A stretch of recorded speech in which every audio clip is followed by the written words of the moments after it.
let's talk about the future of work. You and I had an interesting pre-call about this, and we were talking about the future workplace in light of, my gosh, we still have I'm so tired of talking about, are we working in the office or not, right? I think, my prediction is we're going to land at 3 days a week, just as a norm.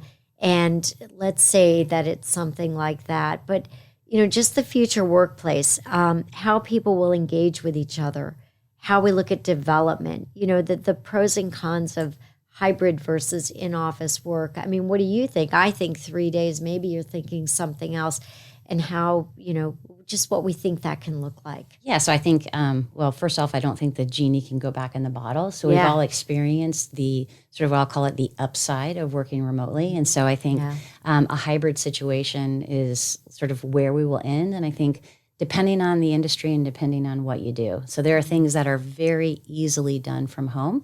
I think that what you're also going to see, like I think in many ways, like creating opportunity for talent that otherwise had no way to sort of engage in ways that, like traditionally, like if you went and had a child and you had to be home for primary caregiving, your ability to sort of maintain a job at the office was not always easy because you had the commute and you had like hours that did not work for what you needed to do for your other job, which is taking care of your family.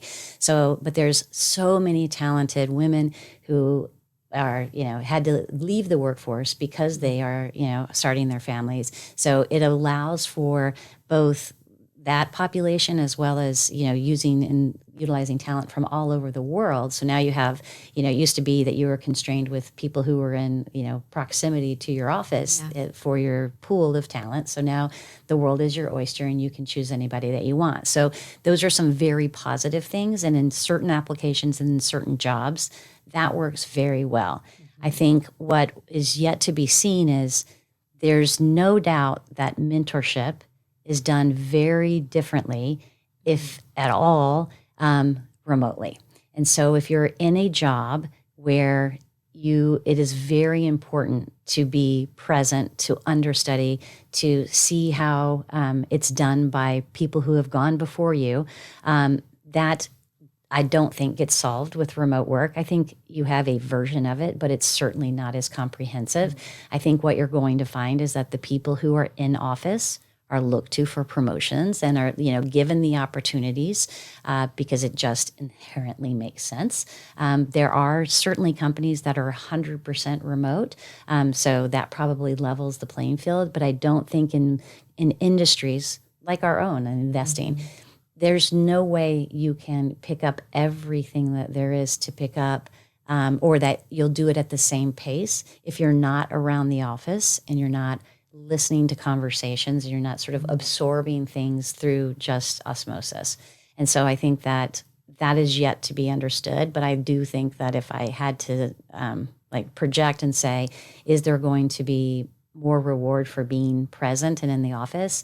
I think yes. And I think that that's the way it was before when, going back to the female example, if we had to leave at 5 o'clock every day because our, the daycare closed at 5:30, the person that could stay till 6:30 or 7 o'clock at night and was seen as putting in more hours then was rewarded in ways that the person who's not there and not present was not. I think that that's going to continue, no doubt about it.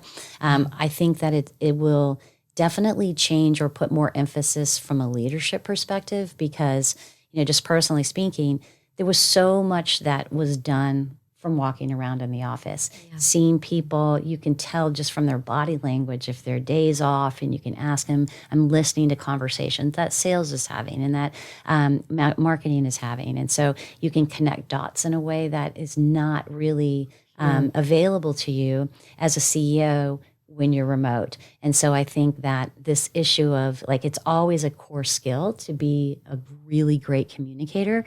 I think it's even more important that you are in your having to overtly make space for communicating in ways that is not, it may even feel unnatural at first because you're having to force conversations in ways that conversations just naturally and inherently took place when you're walking around. And so I think that designing ways, and there's all kinds of technology people are leveraging, and there's ways that teams are engaging, and then you're certainly going to understand people on a completely different level because we've sort of normalized having